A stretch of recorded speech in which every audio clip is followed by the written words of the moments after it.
राहुल गांधी के प्रधानमंत्री नरेंद्र मोदी पर गले मिलने वाले बयान को लेकर बीजेपी ने तीखा पलटवार किया है। बीजेपी ने राहुल गांधी के बयान को ओछी राजनीति करार देते हुए उन पर राजनीतिक मर्यादा की सीमा पार करने का आरोप लगाया। बीजेपी नेताओं ने कहा कि राजनीतिक मतभेद अपनी जगह है, लेकिन देश के प्रधानमंत्री के खिलाफ बयान देते समय भाषा और गरिमा का ध्यान रखना चाहिए। पार्टी ने आरोप लगाया कि राहुल गांधी लगातार व्यक्तिगत टिप्पणियों के जरिए राजनीति को एक अलग दिशा देने की कोशिश कर रहे हैं। बीजेपी का कहना है कि संसद लोकतांत्रिक बहस और जनता से जुड़े मुद्दों पर चर्चा का मंच है। ऐसे में नेताओं को व्यक्तिगत आरोप प्रत्यारोप के बजाय नीतियों और जनहित के मुद्दों पर बात करनी चाहिए। पार्टी ने राहुल गांधी के बयान पर सवाल उठाते हुए कहा कि विपक्ष को सरकार की नीतियों की आलोचना करने का पूरा अधिकार है, लेकिन आलोचना तथ्यों और मुद्दों के आधार पर होनी चाहिए। बीजेपी नेताओं ने इसे राहुल गांधी की ओछी राजनीति बताते हुए कांग्रेस पर भी निशाना साधा।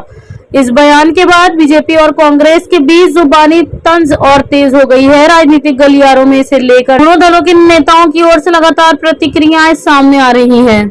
राहुल गांधी जी के लिए मैं इतना ही कहूँगा, मुंगेरी लाल के हसीन सपने। जनता ने जिनको तीन बार नकारा, अब वो गाली गलौज पर उतर आए हैं, ओछी राजनीति पर उतर आए हैं। राहुल गांधी जी की भाषा अमर्यादा और अहंकार से भरी नजर आती है। राजनीति में मतभेद लोकतंत्र का हिस्सा है, लेकिन अशोभनीय टिप्पणी, संवैधानिक पदों का अपमान, ये एक आदत सी बन गई है राहुल गांधी जी की। अब तो लगता है राहुल गांधी जी का पालन पोषण और संस्कार, इस पे प्रश्न चिन्ह उठने लगे हैं। कांग्रेस की मानसिकता उजागर हो रही है। भारत की गौरवशाली राजनीतिक परंपरा रही है और इस गौरवशाली राजनीतिक परंपरा का अपमान बार बार कांग्रेस पार्टी के नेताओं ने किया, विशेष तौर पर राहुल गांधी जी ने किया है।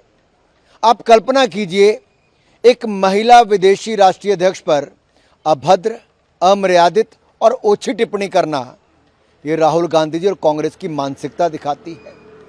दोनों कांग्रेस के वो नेता जिनकी परिवार की महिलाएं उच्च पदों पर रही, वो एक महिला राष्ट्रीय अध्यक्ष के बारे में ओछी टिप्पणी करें तो महिलाओं के प्रति कांग्रेस की सोच क्या है दिखती है।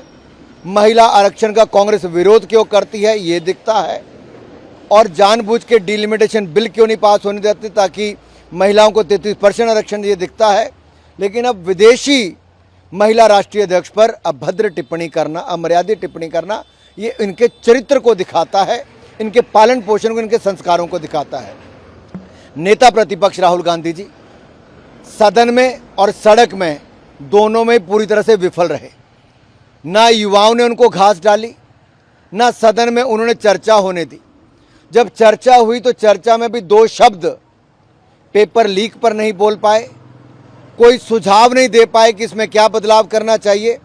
और अपनी सरकार में जब उनके कांग्रेस के शिक्षा मंत्री थे, जिनके समय 17 पेपर लीक एक राज्य में हुए, उसको कांग्रेस का राष्ट्रीय अध्यक्ष बना दिया। ये कांग्रेस है जो दूसरों को लेक्चर कुछ और देती है और स्वयं कुछ और करती है।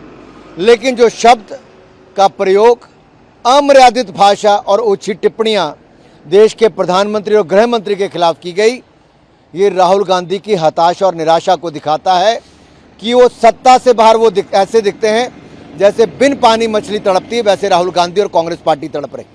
मोदी जी जा करके विदेशों में भारत की स्थिति को मजबूत किया है, और यही कारण है दुनिया की इकोनॉमी जहां नीचे गिर रही है, हम 7.8% इकोनॉमी से आगे बढ़ रहे हैं। राहुल गांधी तो चीनियों के हैं पिट्ठू।